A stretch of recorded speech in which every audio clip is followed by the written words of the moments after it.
ladies and gentlemen, boys and girls, and everybody in between. He's a South Texan poppy poet living that hashtag middle-class gay life. It's Chibi. She's a little bit Selena, a little bit J-Lo, and a whole lot of Pisces. It's Rocky. And this is Words and Shit, the show where you get to know the person behind the poetry. Brought to you by Write Art Out and Gemini's Productions.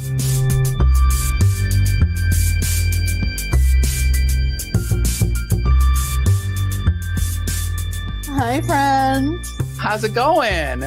It's going really great. You know what, friends? What? I've had multiple songs in my head right now. And, you know, and I cannot get out Sabrina Carpenter's Please, Please, Please, where she's like, I'm begging you, don't make me, like, embarrass me, motherfucker. Oh. Do you know who Sabrina Carpenter is? I have no idea what you're talking about. So she's like a 4'11" Polly Pocket. Blonde hair. Okay. Yes, I feel like Did I know who Sabrina Carpenter is? Yes, she is like, so maybe because I'm like more leaning to like the Gen Z, like I'm trying to see like what the new queers, the young queers are listening to. It's definitely Sabrina Carpenter right now. And Chappelle Roan, who is like the Dave Chappelle show? No. So this is white girl, right? But she kind of, it's like the Lady Gaga for Gen Z, and she's dressed in drag with the red hair, and she's like from Midwest. Oh, wait. I feel like, okay, this is starting to ring a bell. She did the governor's ball where she was like dressed in all green as the Statue of Liberty. She was just in it's so funny because she just did a show with the guy from SNL. Oh my god, Jimmy. And Jimmy Fallon, yes. So she goes there, and then Jimmy Fallon was like, oh, I had to Google you. And then she stopped, and he's like, you didn't know who I was before I came to your show? And he was like, no. And he got super embarrassed, and he's like, but when you like Google you, you're like the thing that is just like when you put like Chappelle Roan, it's like Google suggests is like, did you mean your favorite artist? Because that's what she's like, I'm Chappelle Roan and I'm your favorite artist. I'm your dream girl's dream girl. Oh no. Yay. I mean, yay. Yeah. I feel like her and Renee Rapp are like the bi girlies, like, and also Girl in Red too. Girl in Red is more lesbian, but like bi girlies, like Gen Z music. Though Renee Rapp just came out as just like gay on SNL recently this month. If you're listening to this podcast, you cannot see the confusion.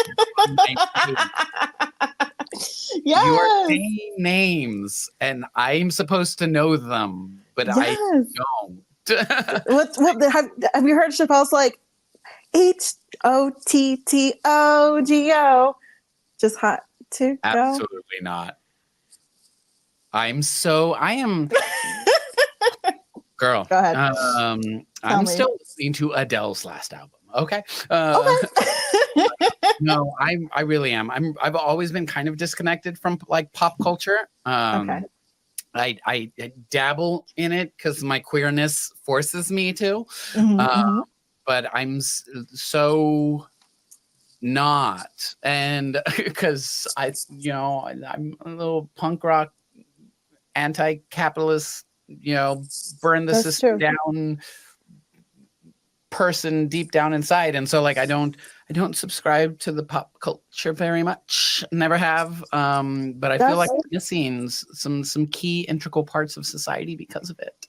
No, it's okay because it's a hot mess. I feel like the queers, the white queer girlies, right, have all the drama on TikTok, right? Because Kalani is out here living her best queer life, and her skin is like nice and hydrated, and she just looks sexy. But like we can even go into like JoJo Siwa, right, and her like Karma's a bitch. I should have known better. And how she said, she's like, well, I'm inventing this new genre of music called gay pop. Wow. First of all, I thought you said colonic, not colonic. I don't know. Kalani. Sorry, my bad. I get too excited. I get excited when I talk about Kalani. She's so amazing and beautiful and gorgeous. I'm gonna have to take your word for it. And I know that pop culture is there for the masses, and there's a way that people connect to each other, right? And find all the. I mean, clearly, you are bursting with joy. Look, again, the white queer drama is always delicious. They embarrass themselves quite a bit, and I love it. I'm here for it. I'm gonna let you have it, and because I do agree that it's a way that people connect, and a way that like artists can connect to each other, kind of, sort of, in a way. And so there's this kind of like taboo in poetry about how like you shouldn't make like pop references or like things. I don't know. Somebody said that, because then it's like, well, what if somebody doesn't know the reference? And it's like, so what, right? Then maybe the poem's not for you. Exactly. And we got into all that with our guest today, Lexi, because Lexi, much to what you're describing, is into the pop culture and into like the white girl drama of it all. And I think fabulous job of infusing pop culture and into their poetry as a way to connect with their readers. And I thought it was a fantastic conversation, and love Lexi's work. Yes, I was really excited also to know about this more chisme and her take on pop culture. So please introduce. Let's. Lexi Pelle is the winner of the 2022 Jack McCarthy Book Prize, a Pushcart Prize nominee, and a finalist for the Prufer Poetry Prize. Prufer? Don't know. Crosswinds Poetry Prize and the Marvin Bell Poetry Prize. Her work has appeared in Rattle, Ninth Letter, SWWIM, Sucarnochee.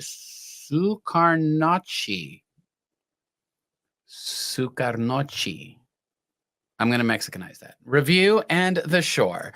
Her debut poetry collection, Let Go with the Lights On, is out now through Right Bloody Publishing. Y'all, this is our conversation with Lexi Pelle. Lexi, welcome to the show. Thank you so much for having me. Hello. Hello. I really adore your background. It's very pink and green. I love that. It's just like all of your upcoming books. Like, let me just show you. I mean, we were just talking about it. Upcoming No More. It's officially released yesterday of this recording. By the time people hear it, it'll be like 2 months ago, right? So you should already have a copy in your hand. I'm just saying. Yes. So we're so excited to have you, Lexi. Really, and we're so excited to, dive into who you are and your new book that came out yesterday. Congratulations. Thank you. That was my, there you go, my air horns. But I always end up sounding like little Blue's Clues, like, so. Don't worry. No, and I'm excited to reconnect, because I think you and we haven't seen each other since SWWIM in Seattle, right? Which was what, like 2 years ago, almost last year. Yeah, I don't remember 2 years or last year, either one. What is time, right? And so so much has happened, both in your personal and artistic career. So so happy to reconnect. Yes. Perfect. So before we really start, we always like to do a little check-in to see how you are. So, Lexi, how's your heart today, friend? Oh, my heart is good. Very good. Good. Great. I love that. I love to hear that. It is good. It is full. It is pink. Yes. It's very pink. Now, is it pink, or is it blush, or is it bashful? Or flamingo? Flamingo. Okay. Let's see. This is why words are important to poets. They mean different things. Yes. My heart is flamingo for sure. I'm here for it. Great. Well, before we dive into the poetry and really get to know you on a much deeper level, we like to give our audience, and especially people that are new to you and your work, just a little taste, a little sampling, an amuse-bouche, an aperitif, as it were, in this ice-breaking game that we call speed dating. So we're going to ask you a series of questions, 4 to be exact, and we encourage you to answer as concisely as you feel is necessary to justify your answer. So, question number 1. Are you ready? Yes. Okay. Question number 1. I know you're a fan of odes. So let's say that you wrote the most epic ode that you will be notoriously known for the rest of your life. What is that ode to or about? My little dog.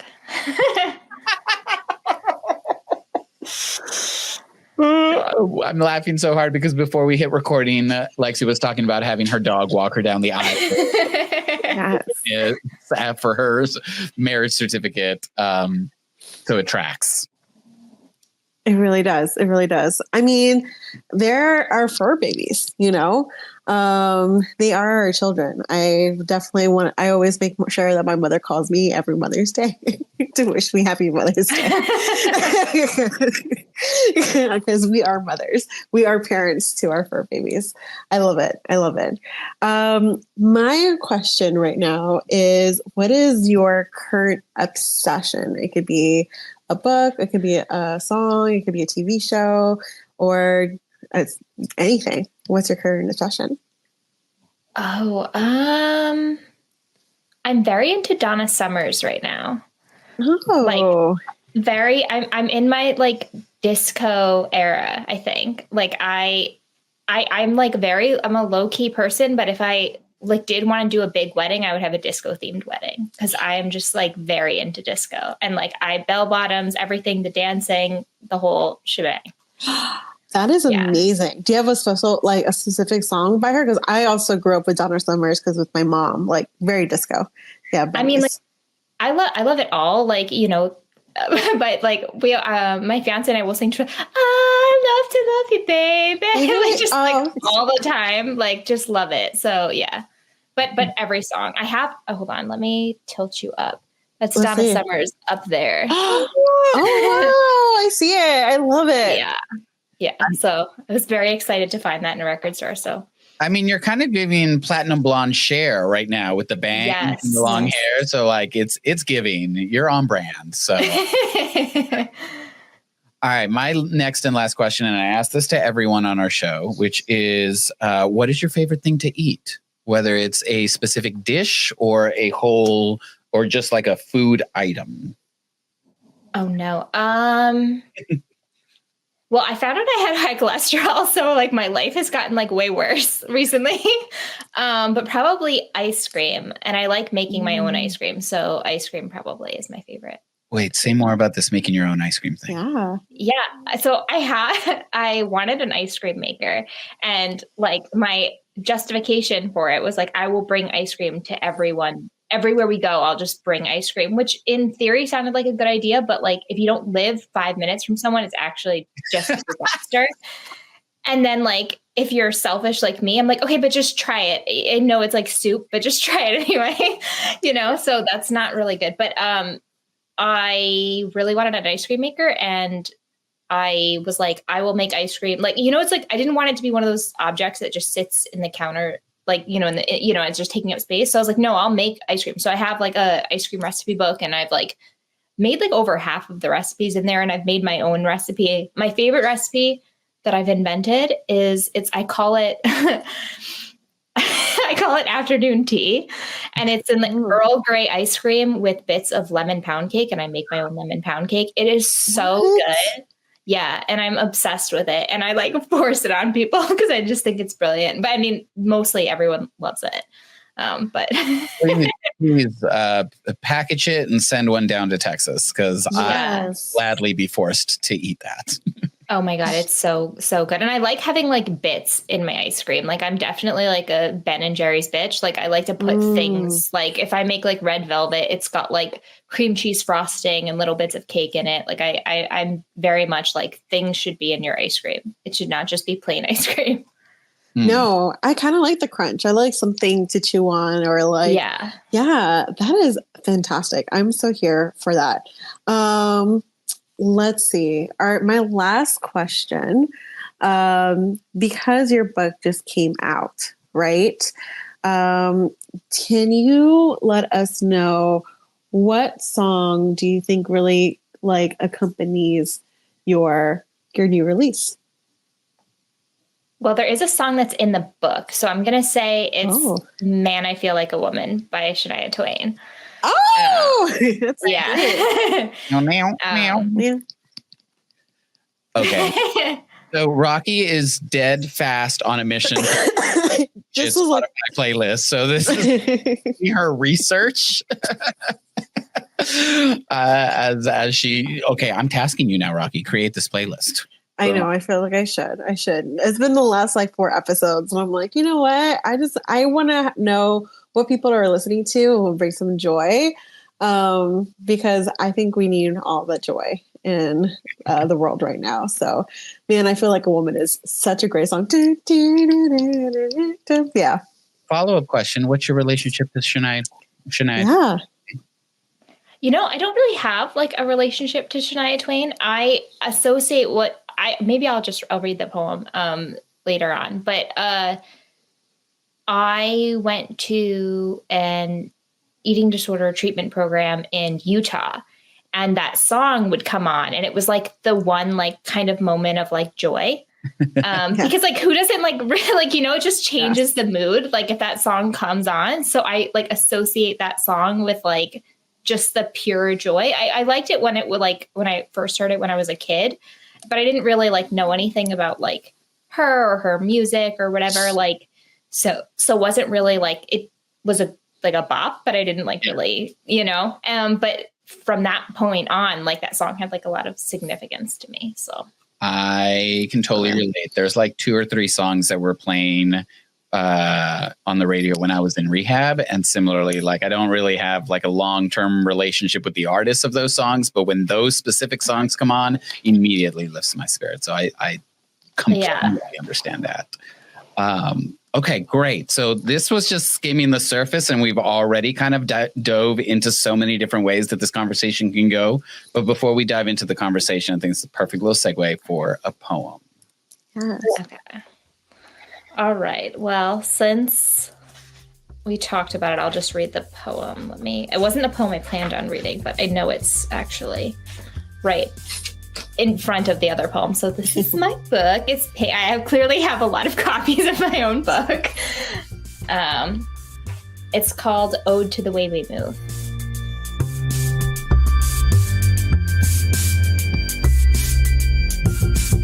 Ode to the Way We Move in the Inpatient Eating Disorder Program. Carolyn G. taps her foot to the tune of Pasta Night. Sarah takes 4 separate trips to get a pair of scissors, 2 markers, a sheet of paper, and Scotch tape from the craft basket. And Amanda, who signed herself in, just admitted she's been doing crunches on the bathroom floor. To the rules about running and hugging, and to the times we break them.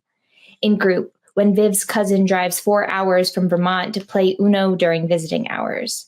Bicep curls in the laundry room with bottles of bleach, arm circles in the shower, how stopping the secret exercise feels like bench pressing a sky swollen with rain.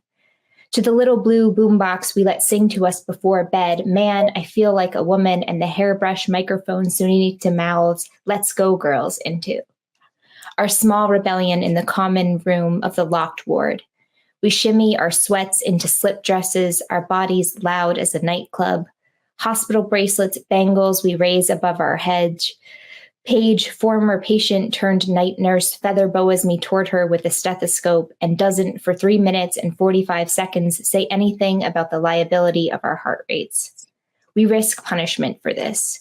Chug the chalky bottle of Ensure, stay an extra week. Like the hooked fish's last dance against a thrash of air, we are trying to move toward freedom. It's only wrong if anyone who isn't us sees.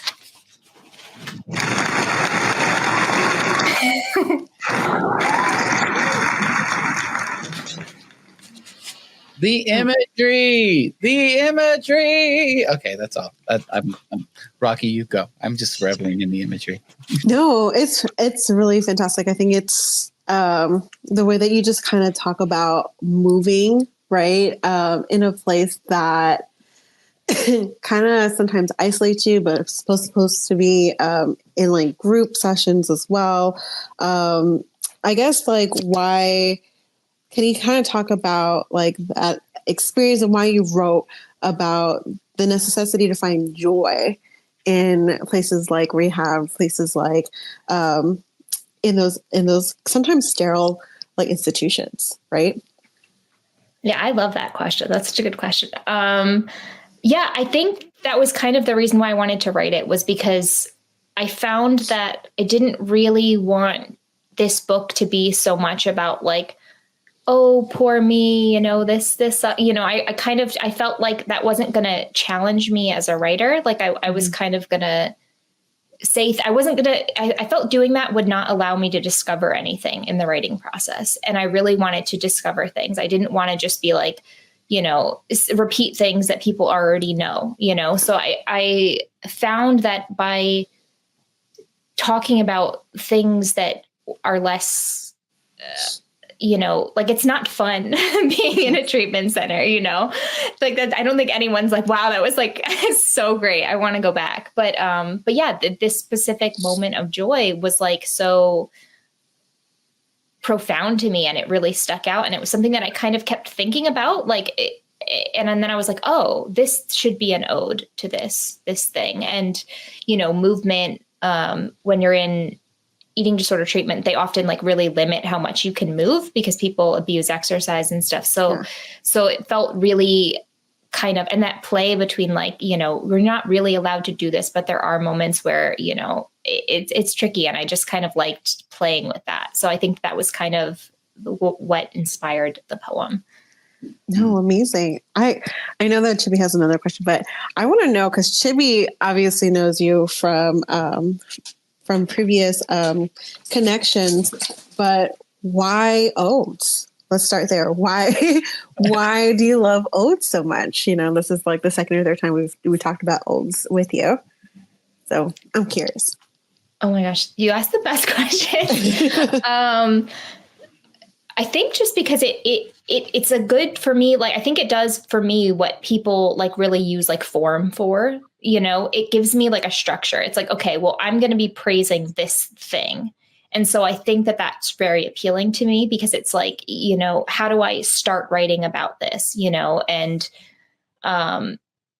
I didn't want to, I love narrative poetry, but I rely heavily on it. So I definitely didn't want to be like only narrative poems. So I think it gave me a way to enter into poems, especially poems where like the topics I wanted to address are a little trickier. I think it kind of gave me a different lens, so that I wasn't just saying stuff that people already, again, like knew, or that I already knew and stuff like that.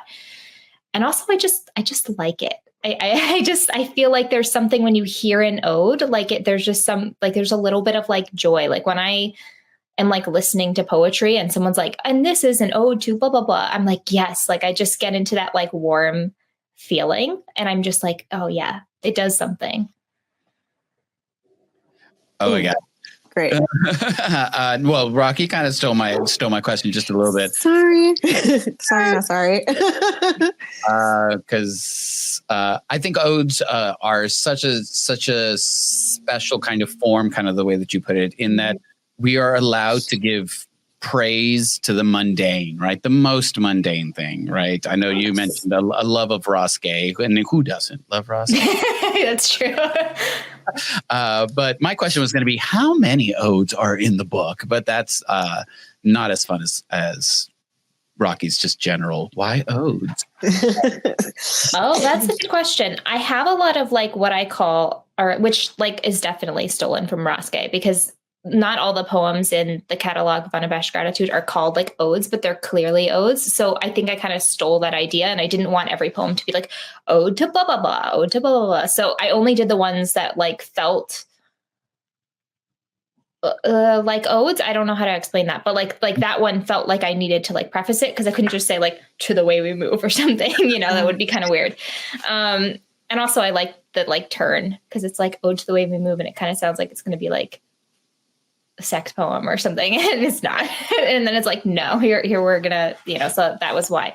But let me see. So I have 1, 2, 3, 4, 5, 6, 7, 8,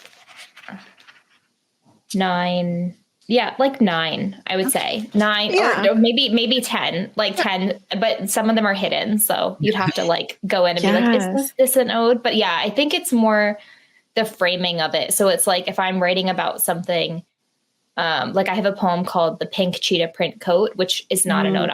I'll give that one. That one's, it's in the ode voice, but it's not, and it's, you know, it doesn't say ode to the pink cheetah print coat, mainly because that would have just been a very long title.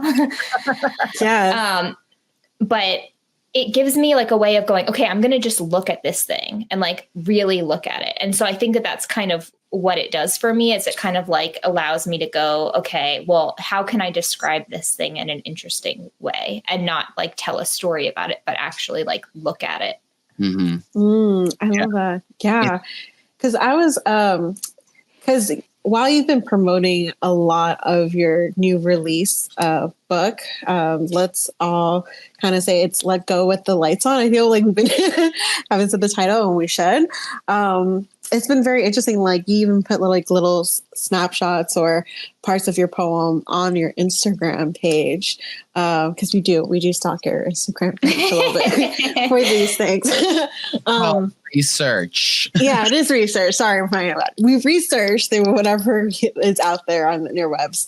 Cause even like something as like an everyday thing of like Diet Coke, right? I think you have like a video of it, right? And it's like referencing not just the Diet Coke, but the connection to your mother as well, right? I guess like my thing, I kind of want to know, like, what is it? How did it feel like actually, you know, when we write, when people write poetry, it's always on the words, but spoken word language, spoken word poetry is so fluid. And I feel like you can do so much, like visual wise, voice wise, to interpret that. So it's very interesting to actually see like an ode and you're having a video of it. Like, how did it feel like to drink the Diet Coke, to like actually have a physical representation of your ode, to have like the fizzies like going in the background? Like, I just want to know, like, this is the epitome of like what an ode should be like, both in the word form and a visual form. Okay, so this is like wonderful because you're actually complimenting Cullen, who's a friend of Chibi and I, who made the video. And I gave him complete creative license. I'm not in the video. I'm not I have nothing to do with it. Yeah. We don't even live near each other. So like that couldn't have been a thing, but like, it's just, yeah, I mean, it's fabulous. I think he did an amazing job. Like that video is absolutely incredible. I really can't take any credit for it. Like it's just so good. Like I'm like very pleased that this thing exists, based on like a poem that I've written, which is like just incredible. But yeah, I can't really take credit for it. I think he did a wonderful job of capturing the feeling of the poem, which I think is really hard to do. And I didn't want to get in the way of it. Like when we talked about making a video, he's actually made another video that's really, really incredible. Well, he's made 3 videos. He's made the promotional video, which was like just announcing like the title. He made another video, which we will release at some point. It's actually for a poem that's not in the book. And then this video, but yeah, he is so good at what he does. I didn't really want to force anything or say anything. In fact, like if the first video that we made together, which is the one that's not released, I did have ideas and they were just worse than what he came up with. Like he was like, oh, I did this instead. I was like, oh, well, that's clearly better. So you just do whatever you want. And I'll just be so grateful that, yeah. So I really can't take any credit for that. No, but I think it totally enhances what the words are already doing, right? And adds that visual component to the lyrical, right? And that's Cullen Sanchez, Cullen, for anyone that's listening and is looking for someone to, make videos. Go hire our fellow friend. Amazing, top tier. For sure. And I literally wrote down, reach out to Cullen for videos. Reminder to myself, because I'm like, you're right. I do know a fantastically talented videographer and filmmaker. So on that same subject of like the Diet Coke. So pop culture references tend to make their way into your poems a lot. And this is something that I think in poetry is generally considered a bit taboo, right? That it's kind of too familiar to the reader. I hate the term familiar when it comes to criticizing or critiquing poetry. I'm like, shut up. It's supposed to be familiar. We're trying to make emotional connections with our readers. And using everyday objects and pop culture objects are a way to draw that kind of like relation to the now, to the specificity of the moment, the item, the feeling, right? So can you talk a little bit about that, pop culture and its relation to your work? Yes. And to you? Well, to me, I love everything pop culture. I think I realized it's kind of like a response to like my like upbringing a little bit, because I feel like I was told a lot. I've always been like pretty feminine and kind of like, whatever. And I feel like I had a lot of feedback, and I think it was genuine. I don't want to make it sound like it. I think it was from a good place, but I think a lot of times people, like I had an English teacher, male, obviously the only male English teacher I ever had growing up, said to me, you're too smart to dress the way you do. And I was like, oh, and like, so I think that I had this kind of like idea in my head that like there were these two parts of me, like the parts of me that like beauty and pop culture. And then there's like the intellectual poetry part of me. And when I realized that I didn't need to separate them, that really unlocked something. And I was like, I will never go back. Like, no, I don't think there's a single like tree in this poetry collection. Like there's no trees, like nothing. It's just like, Ada Limon would be so disappointed. Yeah, exactly. Well, she's got it covered. Like she's so good at it. Like, you know what I mean? But yeah, but also like too, it's more authentic to me because like, I don't really, I mean, that's not true. I go on like walks, but like, I don't, you know what I mean? Like, it's just what I think like Mark Doty calls it like a perceptual signature, like the way that you look at the world and like kind of identifying that. And like, while I enjoy being out in nature, the things that kind of get me like going or like spark memories are often like more pop culture-y things. Like I don't look at a tree and go, oh yeah, like remember that tree I climbed in and as a child, because like I wasn't that kind of kid. Like, so I think that that's kind of like recognizing what actually like inspires you. So I think there's that. And then there's also like, it just feels kind of silly to like determine what's going to be like irrelevant, because we don't know, like, you know what I mean? Like who's just like, I'm sure people like felt like having a phone, like, we're going to be irrelevant. You know what I mean? Or there are like things like, when you read Shakespeare's sonnets, like there are like words in there for like objects that I don't know. And no one's going, oh, he shouldn't have put such a timely thing in his poems because now people don't understand them, So it's like, I think it can ground the reader. Like if a poem is going to be timeless, it will ground the reader because they'll have to do their research. Not that I'm saying my poems are going to be timeless Shakespeare poems, but I just also think it just feels kind of silly to try and like cut things out or figure out what's going to like last, like what you can and can't say in a poem. And it can be very limiting. Mm-hmm. And I also feel like it can be very inviting. Like if I see a poem that's going to discuss something that I'm very familiar with, it can feel a lot more inviting than if I like a poem is like, trying to be very esoteric, or it's, engaging in nature in a way that like, maybe I don't quite engage with nature. So I think that I want someone to be like, oh yeah, like you're writing about 2000s eyebrows, like a style of eyebrow. Like I get that, you know what I mean? So I think that it's also just a way of being like, hey, you have a place here. You don't have to be like, you don't have to put on airs, So I think that's what really appeals to me. Oh, amazing. So before you jump in, I just wanted to go and ask, like, what do you think is the most iconic pop cultural moment that you reference in your new book? Oh, in my book? I thought you could ask me in of all time. It could be both. It could be both too. So. Oh my gosh. I feel like people don't talk about this enough. Like I literally think about this like every day, and I feel like people don't talk about it enough. But if you've ever seen the award show where this is is like so like no one cares except for me. Well, maybe a lot of people care, but it's when like Michael Jackson was singing The Way You Make Me Feel, and he brought Britney Spears onto the stage.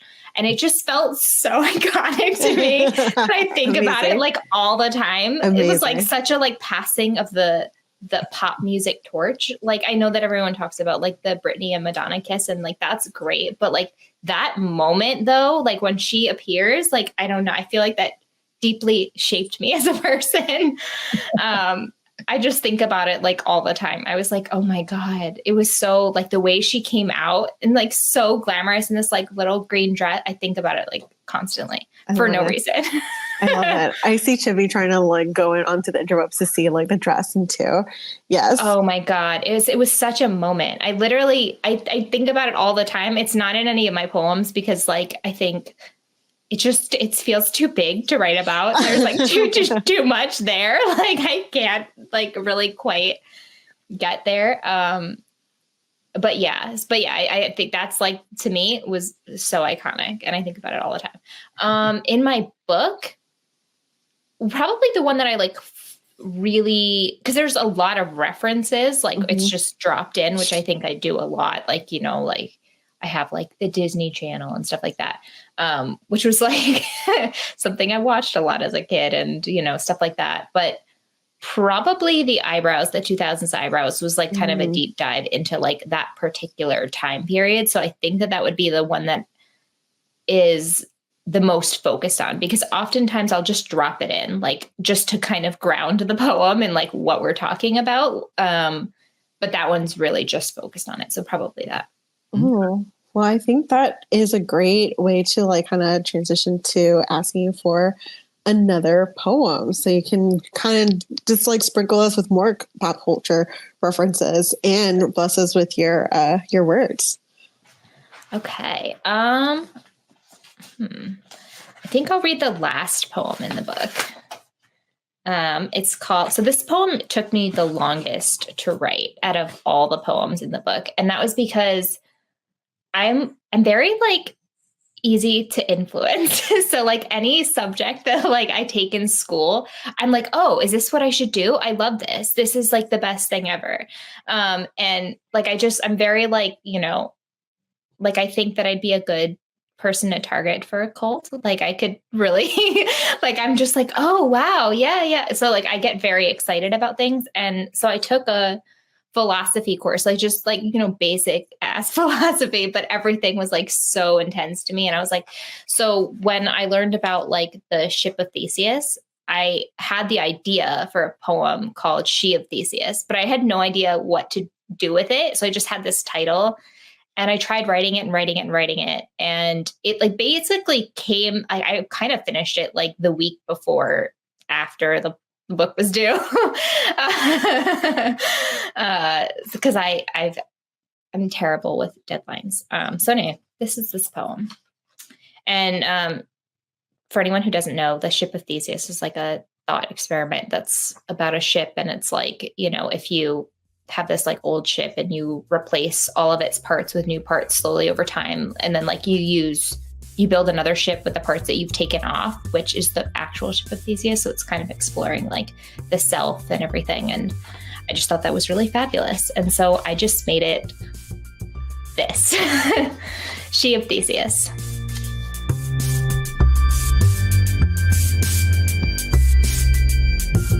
Don't you want to believe it? With just the pluck of an eyebrow or the clip of a rogue cuticle, you too could be new again.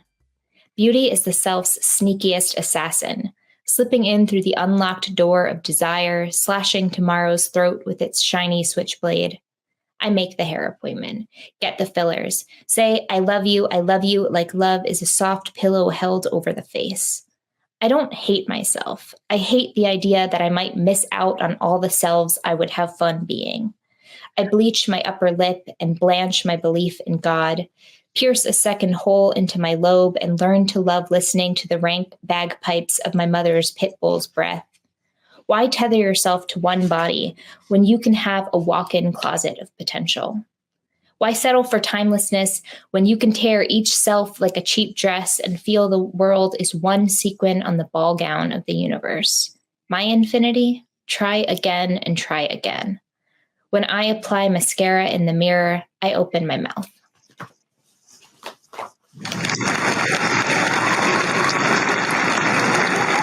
Everyone opens their mouth when they apply mascara. Yes. Yes. All right. Oh my God. I remember you talking about this poem a long time ago, and how it was, evolving and being created. And I love this notion that you bring into there about like the idea of like reinventing yourself, right? All the different yous you could be. So I wonder if you wouldn't mind talking about the ways that you have reinvented yourself from 2000's eyebrows to today.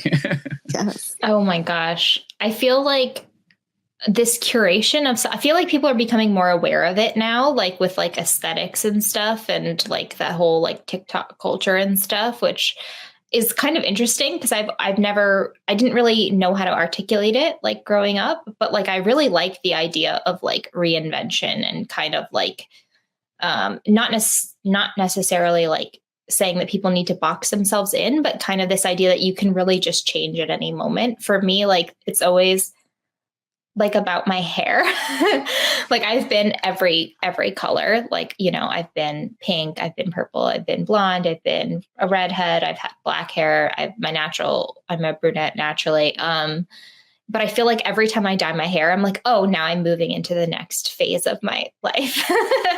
And I think a lot of people feel like that. I mean, maybe they don't say it because it's like kind of sounds stupid or superficial, but I do think it kind of like helps in the way that like, you would put a painting on your wall or something and look at it and be like, oh, okay, like this thing is going to now inspire me when I work. Like, I think that's kind of acceptable, but the idea of like curating yourself to like, match your work, I think is maybe like a little less acceptable, but I really like it. Like I want to feel the things that I'm writing about and kind of see like, oh, do I actually agree with what I'm saying? Or, is this, so I think that was kind of something, that was why I struggled so much writing the poem. Cause I was like, well, what am I like really trying to say? And like, and it took me like a really long time. And also I think the other part was I was just like the opening to that poem, like this is like a little bit of editing insight. I kept trying to like explain the thought experiment. I was like, and so here is what the ship of Theseus is. And I learned about it in philosophy. And Everett and the Tara Skirtu, who edited this poem, was like, I just they can figure it out. If they don't know it, they can look it up. Like, it's fine. You don't need to explain it. And I was like, oh, okay. So that was, so yeah, but I think that it's interesting. I like the idea that like you can kind of, because it's like we're all changing every day anyway. It's just how like aware of it are you. So I think I really like the idea that you can just kind of change, who you are at any moment, and that there can be a physical aspect of that as well, because it's still kind of art. It's just like the art of self. Mm-hmm. Yes, especially like you were talking about, like the TikTok. I feel like TikTok is now where like a lot of pop culture is happening. I don't know, you probably are aware of it, to be of like these 10-year-olds who are going to Sephora and like needing retinol to like make their skin tighter because they're like, we just need to do skincare as early as possible. No, have you heard? And B, I do not condone 10-year-olds using retinol. That is way too young. They are still developing. Calm thyself. Yeah, that's a yikes. Yes. And especially because it's like it's interesting because when we're reading like the excerpt or more so like the description of your new book, I think one of the titles or like the description is like you're grappling with the awkwardness of girlhood. And I feel like especially this young generation who are trying to go into Sephora so early, they kind of want to either preserve or not preserve, or I'm trying to think like try to like remove the awkwardness of girlhood, and that's not what we should be doing, right? And I love that you're so playful and you talk about like the insecurities of what it means to be a woman and what it means to be a girl. And so my next question is like, why why ask like, let's, let go with the lights on? Cause I can tell you what I think about that too, but I would like to hear from you. The title? Mm-hmm. Oh, well, like the truly honest answer, the God's truth is I needed a title and I didn't have one. And it's not in the book. Like the line is not in the book at all. There's no title poem. And I thought it sounded cool. It does. So that's like the honest truth. But also I think it was kind of like when I was thinking about what to name the book, I knew I wanted the book to be about, like I had kind of like a word bank when I was kind of coming up with the title. And I knew the book was going to be a lot about like surrendering, to the things that maybe like, like I've spoken about, like, feeling like kind of ashamed for being, quite feminine, but also having like other aspects to myself and stuff like that. So I think this idea of like, letting go with the lights on is like really looking like that's, I think the major theme of the book is like, how can we look at things more deeply and make that like an art in and of itself, which feels like the job of an ode. But also, like kind of like what you were saying with like the reason why that feels so icky that like little girls are like applying retinol, because it's not fun. Like that's not like, it's not like, buying like, those crazy plastic pink, makeup kits that like most girls in the 90s had, or like feminine presenting people had, and like just really, going to town and like looking terrible and like the blue eyeshadow, that's not that doesn't feel the same, and I think that there should be joy in it. And I think when the joy is not there, it's kind of feels, that's where you kind of know that the line is being drawn. I think, at least in my opinion, like that's kind of where I know like, oh, this doesn't feel good because this isn't really fun. And this isn't art anymore, which I think that's like kind of what I love about, I'm not on TikTok, but like, I love that like makeup artists are like really, I feel like having a moment and like, it's really showing the art of it, which I think is kind of like moving it away from like this shame, like, oh, you need to look better. No, we're like having fun with our faces, and that should be where it stays. So I think, letting go with the title, I think I just really wanted something that kind of showed that and like, turning the lights on and not kind of hiding. And I think that's something that's like really important to the book and to my life. To me, it really speaks to the letting go of shame, right? Yes. When you do something with the lights on, like, everyone can see it. Everyone in the room can see it. And if there's a light in your room, then everyone outside can also see it, right? Yes.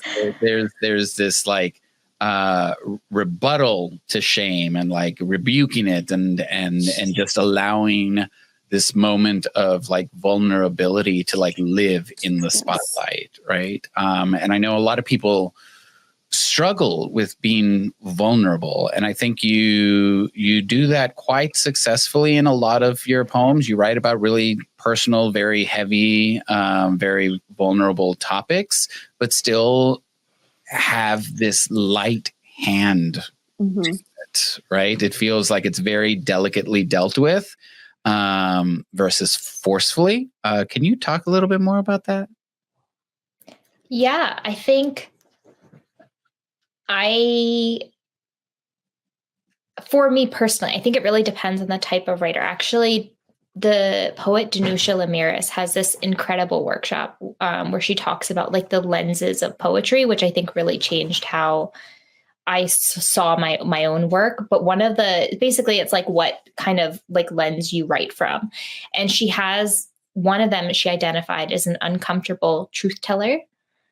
And that like, I was like, oh, that's what I do. Like that's me. that. And it just kind of clicked for me. I didn't know that that's what I was doing. But so I think for me, when I'm writing, I really don't want to present myself, or sometimes I take creative license, so the speaker, in a positive light. Like I'm not trying to make my speaker the hero of any of my poems. Like I really want my speaker to be awkward and have like maybe controversial desires or do controversial things or not be the best person all the time, because I just felt like that wasn't going to challenge me as a writer, and that's not true for me. So like I wasn't going to be able to be truthful in that way, which is kind of why I think I like, you know, using the ode mode, you know. So I think that that's kind of why I like that, because it kind of forces me to not present someone that's like,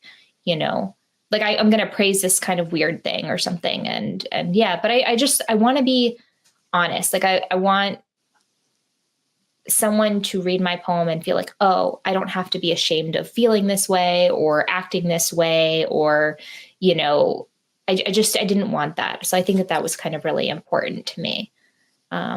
So yeah.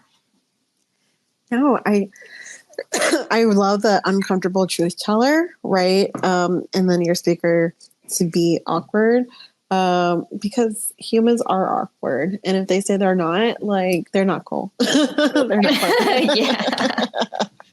It's so true. Yeah. So I just wanted to ask, so what do you feel like, I guess, what do you feel that is going on right now, pop culture wise, fashion wise, that is, or even music wise too, that is kind of, I guess, kind of also makes you want to feel awkward and like be that uncomfortable truth teller, right? That you're like, I see this person doing it, I want to do this, so I can be that artist for generations of young people. Ooh, I don't know. Wait, can you repeat the question? I want to think about that some more. Yeah. So like, what are you trying? Can you talk about a person who is that you kind of admire in this pop cultural sphere, right? That you're like, gosh, I want to be like them, so I can also have an impact on younger generations. Oh my gosh, that's such a good question. I don't know. I feel like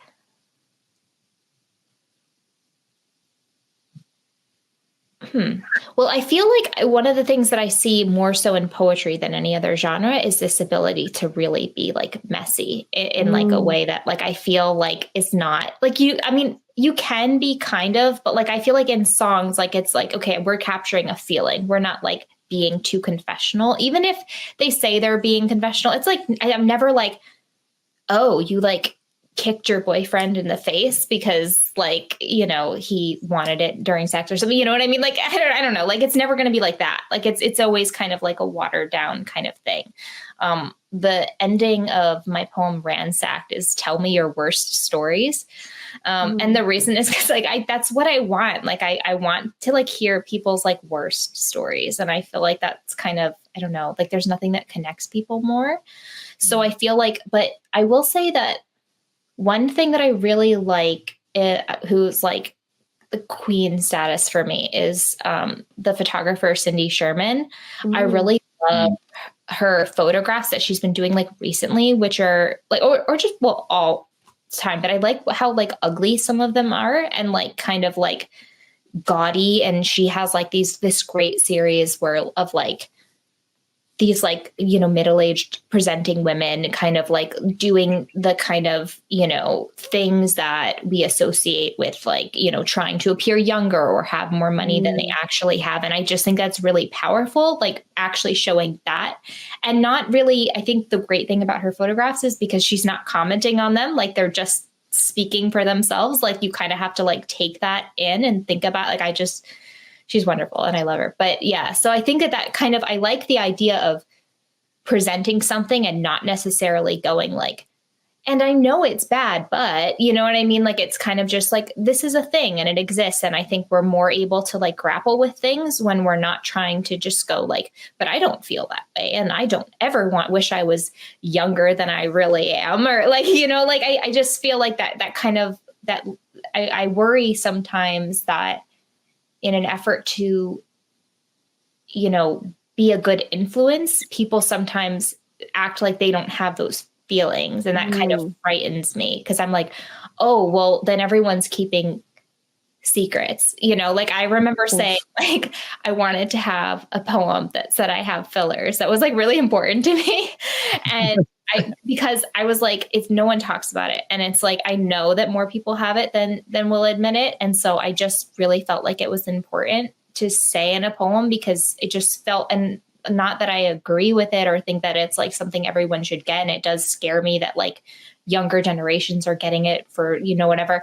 But I didn't want to pretend like things. And that kind of was what I realized with the book itself. Like I didn't want to have a speaker that's pretending to be the best person all the time and is always right and is never insecure and loves their body and loves, and doesn't like want to know people's worst stories. Like, like I've always said, like my dream is like, I just wish I could just like listen in on people's conversations in their house. Like I would love that job. Like I just wanted, like, I want to hear people fight. Like I do. Like that's like my dream, like if I could be one of those like government spies, just like listening in on people, I would love it. Like that's like my dream job.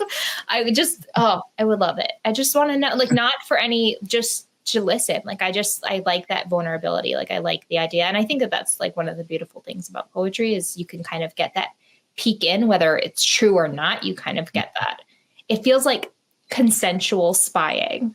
Yeah. Like, so like, that's why I love like poems that will like say things that I'm like, oh my gosh. So yeah. So I like that. I'm very into consensual spying. Yes. I love everything you just said and completely relate. Like I've always wanted to be invisible so that I could just like listen in on people's things. And like this idea of like just being real and raw and awkward. Like, I don't want to be Beyonce. Like, that's just so much pressure. I want to be Adele and like trip on my heels in front of 50,000 people, right? Like, I don't want to be Jennifer Aniston. I want to be Jennifer Coolidge. Yes, Jennifer Coolidge. Yes, for sure. Right? I don't want to be Tony Stark. I want to be Tony Shalhoub. Let's be awkward and real, people. So I'm here with that. I love that you are kind of like championing that in showing a very vulnerable side and just being like, well, this is who I am. This is who the speaker is. This is who I am. Don't we all open our mouths when we put on mascara in the mirror, right? Like we do. Things that nobody talks about. So can't wait to dive into your book as you're looking forward into now that your book is published, which has been a few years in the making, I want to say, right? Yeah. And even longer if we think about, like how long you've been editing some of the poems that are in the book, right? And as you're looking towards the future, and I know you're going to hate this question because I hate this question because I struggle with titles, but as you're looking towards the future, what would be the title of the poem for the next chapter of your life? Title for the poem of the next chapter of my life? Yes. Mm-hmm. Oh, no. I don't know.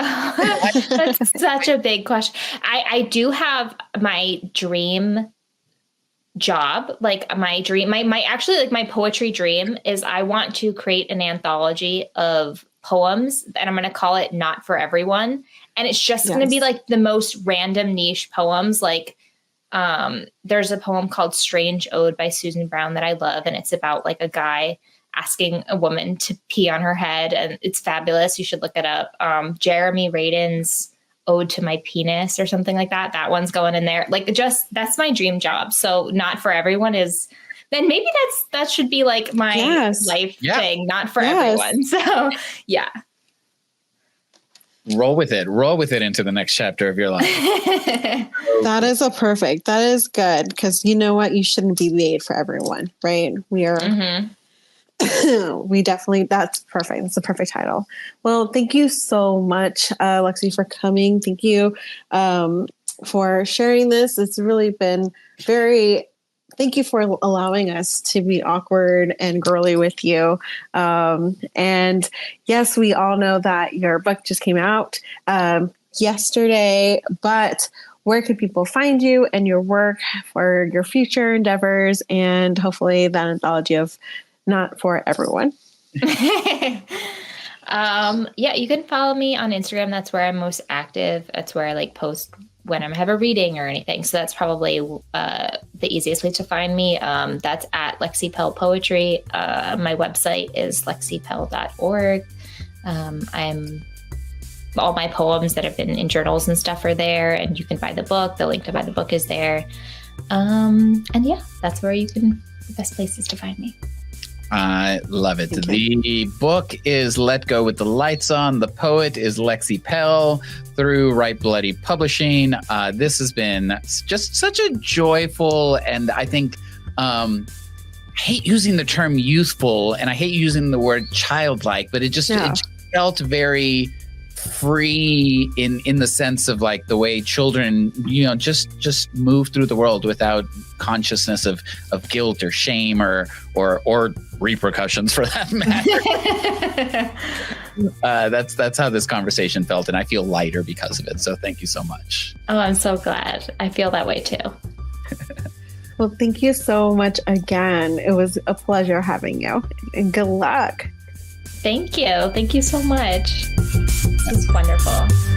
I love it.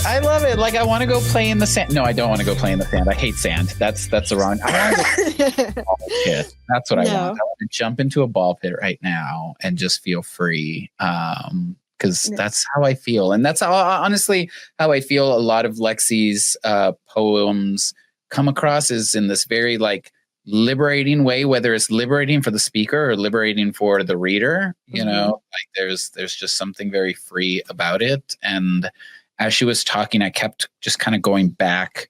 Again, I've been listening to a lot of Brene Brown, and so like she normally signs off with like living awkward, brave, and kind, right? I think if we all were just a little bit more honest about being awkward, brave, and kind, that the world would be a much better place. I don't know. How about you, friend? No, I do. I feel the same way. Right now I feel very bubbly. I also feel like I just want to eat all the ice cream, delicious ice cream. And, we're always talking about our inner child, right? So this inner child that it wants to just like play with makeup, who wants to just, who likes to run around outside and not care what we're wearing, right? And I think that's what we need to honor. And I think those are our best selves, to live awkward, to live in this uncomfortable truth of ourselves. And that is the best way to live. So it was fantastic. I feel very full right now. Yeah. Well, I'm about to go get full on some lunch. So let's thank some people and get out of here. Yeah. So we want to thank the listeners for foremost, like, you are the people who get us going, make us want to bring more speakers. Without you, this wouldn't be possible. So thank you. Yes, and also to thank you to Chris Condé, who produced our theme music, Texas raised queer rapper and artist, now living in New York City. Please support artists, local artists, queer artists all over the world. And thank you to Write Art Out and the City of San Antonio Department of Arts and Culture, whose support has helped produce this podcast. So thank you. Make sure you follow us on Instagram and on Twitter so you can find out about new episodes as they come out. It is @WordsandShh. And if you like this episode and you're curious about like future or past episodes, you can watch and listen on them on YouTube and wherever you get your podcast from. Don't forget, please like, subscribe, rate, review. It really helps us get the word out about the show so that more people can find out about all the amazing poets that we have featured. We will finish this season. By the time we finish, it'll be close to 100 episodes, y'all. So, help us get the word out so that these poets can go live their best lives, okay? Yes. Until next time, stay safe out there. Bye, y'all.